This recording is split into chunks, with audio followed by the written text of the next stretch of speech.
क्या यही आपका सपना था? आपने विकास की बात किया था, लेकिन जानता हूं मैं किसके विकास की बात की थी, कि दो आदमी के विकास की बात की थी। सबका साथ, दो आदमी का विकास। जो हुकूमत कोई करता है, सियासत कोई करता है, मगर वो कौन है जो पासे पर्दे में बैठा है? ये किसान आंदोलन जो है नहीं है, ये किसान आंदोलन के रूप में महाजन आंदोलन है, जिस पर कि देश का बहुत सारे परिवर्तन हो रहा है। बंगाल में, आसाम में, तमिलनाडु में, केरला में, पांडेचेरी में बीजेपी की दुकानदारी साफ है। हम इस वक्त गाजीपुर बॉर्डर में हैं और गाजीपुर बॉर्डर में तमाम जो पूर्व जो सैनिक हैं, यानी कि रिटायर्ड जो सैनिक हैं, हम उन लोगों से बातचीत करेंगे। जिस तरीके से कल एबीपी न्यूज़ की जो रिपोर्टर है, उन्होंने खुले मंच से तो पूरी तरीके से रिजाइन देने के लिए ऐलान कर दिया, उसके बाद ये जो पूर्व सैनिक है, यानी कि रिटायर्ड सैनिक, उस मामले में क्या कहेंगे? सर, जिस तरीके से कल आपने वीडियो देखा होगा, वायरल हो रहा है बहुत ज़्यादा, कि एबीपी न्यूज़ का जो रिपोर्टर है राक्षित सिंह, उन्होंने कल खुले मंच से रिजाइन दे दिया। जय हिंद, मैं मणिदेव चतुर्वेदी, रिटायर्ड बीएसएफ बनारस से। निश्चित रूप से जो गरिमा है, जो जिसके अंदर आत्मसम्मान बचा है, वो आ रहा है। जिस प्रकार से आपने देखा था कि जब उन्होंने कमेटी बनाई थी, उसमें से कुछ लोग बाहर चले गए, तो जो हिंदुस्तान का जमीर जग रहा है, वो बिल में वो पानी छोड़ दिया गया है कि कौन असली है कौन नकली। आपने देखा कुछ दिनों पहले लेखक, कुछ फिल्म इंडस्ट्री के लोग बाहर बिल बिला के निकले थे। तो पहचान होना बहुत जरूरी है। निश्चित रूप जो कुछ कथित चैनल है इस प्रकार की राजनीति कर रहे हैं कि जो टैलेंटेड जो पत्रकार हैं उन चैनलों के, वो रिपोर्टिंग बढ़िया करते हैं, ले आते दिखाते हैं ओरिजिनलिटी को, लेकिन उन कथित चैनलों के संपादकों को बात नहीं पच रही है। जिस तरह से राक्षित सिंह ने जो टैलेंट का दबाने का प्रयास किया, जो ओरिजिनल उन्होंने जो चीज़ पत्रकारिता का काम होता है, हुबहू जो तस्वीर होती है समाज को दिखाना, जिसे कटपिट किया गया, उनके टैलेंट को कहीं ना कहीं आघात पहुंचा। उन्होंने उस पत्रकारिता जो पैसे पाते थे, काफ़ी अच्छे हिसाब से जीते थे, लेकिन उसको लात मार दिया। मैं उनको स्वागत करता हूं, बहुत अच्छा। सभी पत्रकारों को चाहिए, अगर इस प्रकार से चैनल दबाते हैं, निश्चित रूप से मैं दिल से जो रक्षित सिंह ने जो वो कदम लिया उसको सैल्यूट करता हूं। निश्चित रूप से नकार देना चाहिए। आज उन चैनलों को देश ने नकार दिया, रक्षित सिंह ने नहीं। आज जो थूकता है भारत, पूछता है भारत, जो जितने भी आज तक वगैरह हमारे जो किसानों का दिखाते नहीं ओरिजिनलिटी, उनको हमने नकार दिया। रक्षित सिंह तो हमारे साथ है, असली देशभक्त है, सैल्यूट करते हैं उसको। अच्छा, उनसे सैल्यूट करते, लेकिन उसके बाद उनको कितना ज़्यादा परेशानी का सामना करना पड़ेगा सर, ये तो आप लोग जान सकते हैं। जी, निश्चित रूप से आज़ादी यूं ही नहीं मिलती है, लेकिन सुरखरू निखर के आता है। सोना कैसे निखरता है? जब आग में जलता है तब। अब वो पत्रकार निकलेगा, वास्तव में उसको वही इज्जत, वही जगह मिलेगी।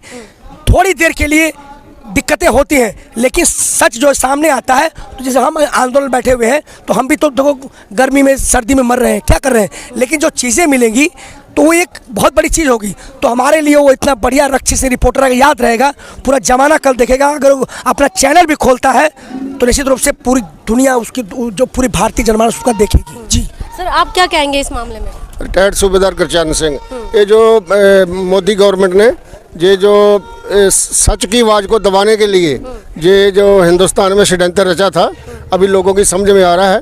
जिनकी ज़मीर मरी हुई नहीं है, सोई हुई थी, वो लोग बाहर आ रहे हैं। जब उनका आगे काम गलत रास्ते पे जा रहे हैं तो वो लाइन पे आ रहे हैं। ये जो मोदी जी का जो ज़्यादा देर है, ये चलेगा नहीं। लोग बहुत समझदार हो गए हैं। अच्छा, समझदार हो गए। लेकिन सर एक बात बताइए, जिस तरीके से बताया जा रहा था कि किसान आंदोलन में कोई राजनीति पार्टी शामिल नहीं होगा, लेकिन ज़्यादा से ज़्यादा राजनीतिक पार्टी दिखाई देते हैं और शामिल भी हो रहे हैं। और महापंचायत में आपने देखा होगा कि आज मेरठ में भी महापंचायत में खुद अरविंद केजरीवाल वहाँ पर संबोधित कर रहे हैं, उसमें क्या कहेंगे सर? जी, पहले फर्क जानिए, किसान आंदोलन में कोई भी व्यक्ति राजनीतिक नहीं दिखा रहा। किसी का झंडा, किसी की टोपी राजनीतिक की नहीं है, ना उनको मंच अलाउड किया जा रहा है, कहीं भी आप देखते हैं। इसके बाद जो महापंचायत है वो गाँव की है, वो किसको इनवाइट कर रहे हैं, किसको नहीं कर रहे। भारतीय संयुक्त मुक्ति मोर्चा का वो जो मंच नहीं होता है, वो जो मंच है वो उन लोगों को, क्षेत्रों को लोग होता है, जिसको इनवाइट करें वो जाए, उससे इस राजनीति से कोई लेना देना नहीं। लेकिन एक बात और पत्रकारिता कहना चाहूँगा कि आज जो संयुक्त राष्ट्र संघ के जो मानवाधिकार के अध्यक्ष हैं मिशेल ने, उन्होंने बहुत बड़ा कमेंट किया है। 50 देश के वहाँ लोग थे और भारतीय राजनीतिक भी थे वहाँ पे। उन्होंने कहा कि जिस प्रकार से भारत में पत्रकारों को दबाया जा रहा है, आम किसानों को राजद्रोह का मुकदमा दर्ज किया जा रहा है, निश्चित रूप से ये चिंता का विषय है। तो चिंता के विषय। और ये भी कहा कि किसान आंदोलन जिस तरह सरकार बात नहीं कर रही है वो भी एक देखने वाली बात है। यूनाइटेड नेशन ने बात कहा है तो समझ लेनी चाहिए, वो प्रूफ हो रहा है कि यहाँ पर दगाई जा रही है। और मैं कहना चाहूँ मोदी जी को परजीवी आंदोलन बहुत दिखा, लेकिन जो 2018 में एसएससी पास हुए थे वो सारे फिजिकल और मेडिकल पास थे। आज 22 फरवरी को उनको जंतर मंतर पर उनको जगह दिया गया था, लेकिन उन पर लाठी चार्ज हुआ। आज वो वहाँ से निकल के गुरुद्वारे में रह रहे हैं, मजबूर हैं, वो उनको उनके आंसू नहीं दिखे। आप 2 करोड़ रोजगार देने की बात करते हैं, एसएससी के छात्र वहाँ पड़े हुए हैं, गुरुद्वारे में खाना खा रहे हैं।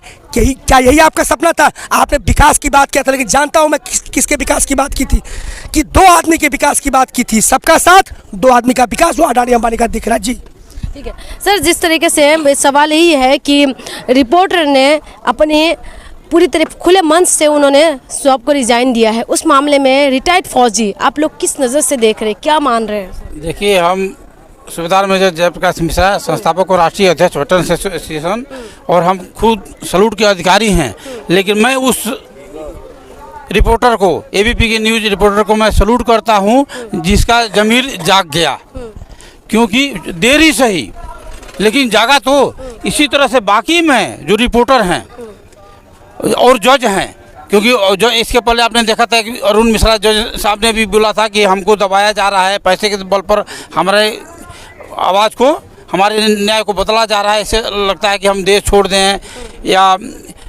इसको न्याय पालिका कोई कोर्ट कोई बंद कर दिया जाए।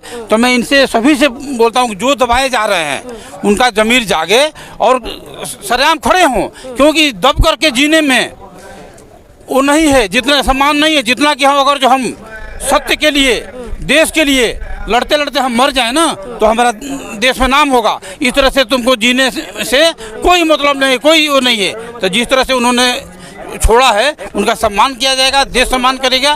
प्लस उसी तरह से बाकी जो अभी भी दबे हुए हैं वो भी, जो भी सारे हैं गोदी मीडिया में जितने भी पत्रकार हैं, जिनका ज़मीर जाग जाता है वो छोड़ दें, और बाकी जो सुप्रीम कोर्ट और अन्य जो न्यायपालिकाओं में जो जजें हैं उनको भी दबाया जाता है, वो अपने कुछ भी हो जान देने के लिए तैयार रहें, लेकिन देश के लिए मरें और सच्चाई के लिए मरें। मैं तो यही कहूँगा। परिवर्तन की बात जिस तरीके से कह रहे हैं, किसान आंदोलन ने एक अलग ही परिवर्तन लाया है, क्या ऐसा लगता है? बिल्कुल, कि मैं बोल रहा हूँ ये किसान आंदोलन जो है नहीं है, ये किसान आंदोलन के रूप में महाजन आंदोलन है, जिस पर कि देश का बहुत सारे परिवर्तन होना है। ये सिर्फ तीनों कृषि कानून बिल वापस होना और एमएसपी का निर्धारण करना इसी पर सीमित नहीं है। ये जो है कि 100 साल बाद से 100 साल पहले भी ऐसा कोई आंदोलन नहीं हुआ था, 1947 भी फेल है इसमें। तो इसमें जो है कि बहुत सारे परिवर्तन होंगे, और जितने भी भ्रष्टाचारी हैं चाहे किसी भी दल के हों, मैं बीजेपी की बात नहीं करता हूँ, हर पार्टियां में कुछ न कुछ भ्रष्टाचारी हैं, वो भी अभी छटेंगे, देश उनको निकालेगा। और जो जैसे कि आपने बोला कि उसने ज़मीर जाकर छोड़ दिया, ऐसे ही जो सत्य हो गया, जो देश के लिए काम करेगा उसको जनता लाए, मैं यही बोलूँगा। अच्छा सर, आप ये बताइए कि जिस तरीके से असम और बंगाल में इलेक्शन के साथ साथ 5 राज्यों में इलेक्शन है, ठीक है, वहाँ पर परिवर्तन की बात कह रहे हैं, जैसे बंगाल में परिवर्तन रैली निकाल रहे हैं और परिवर्तन की बात कह रहे हैं, पूरी तरीके से किसान आंदोलन में किस तरीके का परिवर्तन वहाँ दिखाई देगा? हुकूमत कोई करता है, सियासत कोई करता है, मगर वो कौन है जो पासे पर्दे में बैठा है, इसको समझने की ज़रूरत है। आपको 1-2 लाइन में मैं आपको सुना देता हूँ, पूरा सार आपके समझ में आ जाएगा। एक जापान का डॉक्टर था, उसने किडनी का ऑपरेशन किया और कहा कि मेरा जो पेशेंट है 4 घंटे में रोजगार वगैरह ढूंढने लगा, काम धंधे की तलाश में निकल गया, ठीक हो गया। जर्मनी वाला कहा कि मैंने हार्ट का ऑपरेशन किया और वो जो है 2 घंटे बाद काम धान ढूंढने लगा। इंडिया का एक डॉक्टर वहाँ उस सम्मेलन में भी मौजूद था, उसने कहा भाई हमने तो क्या किया, एक आदमी चेंज किया, पूरा देश ही काम धंधा ढूंढ रहा है। लड़ाई जो है आज कलकत्ता में जो रैली हुई है, उस रैली ऐतिहासिक रैली हुई है, उतनी बड़ी भीड़ नरेंद्र दामोदर दास मोदी अपने जीवन में कभी देखे नहीं होंगे। तो ये देश धीरे धीरे, ये देश जो है तमाम कुनबों से बना है, तमाम टेंट लगे हैं, तब इस देश का निर्माण हुआ है। क्योंकि आरएसएस की पाठशाला में हिंदू मुसलमान, भारत पाकिस्तान, मंदिर मस्जिद यही पढ़ाया जाता है। लेकिन अब की जो इनकी मुलाकात हुई है गैर बिरादरी से हुई है। भाई किसानों की कोई बिरादरी नहीं होती है, ये अन्नदाता कहलाते हैं। और ये पहला आंदोलन नहीं है। 1907 में किशन सिंह, सरदार किशन सिंह और सरदार अजीत सिंह ने आंदोलन, किसान आंदोलन किया। सरदार किशन सिंह कौन थे? शहीद आजम भगत सिंह के पिताजी। 9 महीना आंदोलन चला और वहाँ की गवर्नमेंट, ब्रिटानिया गवर्नमेंट घुटने के बल आ गई। दूसरा आंदोलन गांधी जी ने गुजरात में शुरू किया था किसानों का। तीसरा आंदोलन सरदार पटेल साहब ने किया था, जिनकी के नाम पे स्टेडियम था 1983 में बना था, जिसको नरेंद्र दामोदर दास मोदी स्टेडियम का नाम दिया गया है। क्योंकि आप जिस संगठन से आते हैं, जिस संस्था से आते हैं, इनकी टोपी देख लीजिए, मुसोलिनी वाली है। इनके कच्छा उच्छा पूरा वर्दी देख लीजिए तो हिटलर वाली है।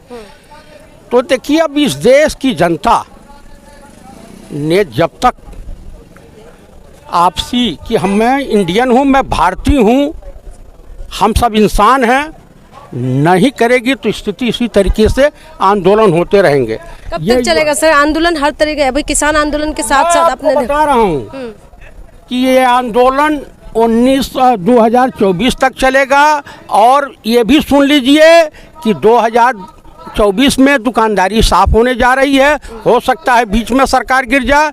विश्व सूत्रों से ज्ञात हुआ है कि 200-250 सांसद जो हैं, आज दिल्ली में एक ताज़ी खबर है, गौतम गंभीर क्रिकेटर भाजपा के सांसद हैं, खिचड़ीपुर या कहाँ उधर है, आज कल्याणपुरी में जनता ने स्वागत किया ही तो अपनी जान बचाने में सफल हो गए। बाकी भाजपाइयों का स्वागत किस रूप में हुआ है तमाम चैनल दिखा रहे हैं।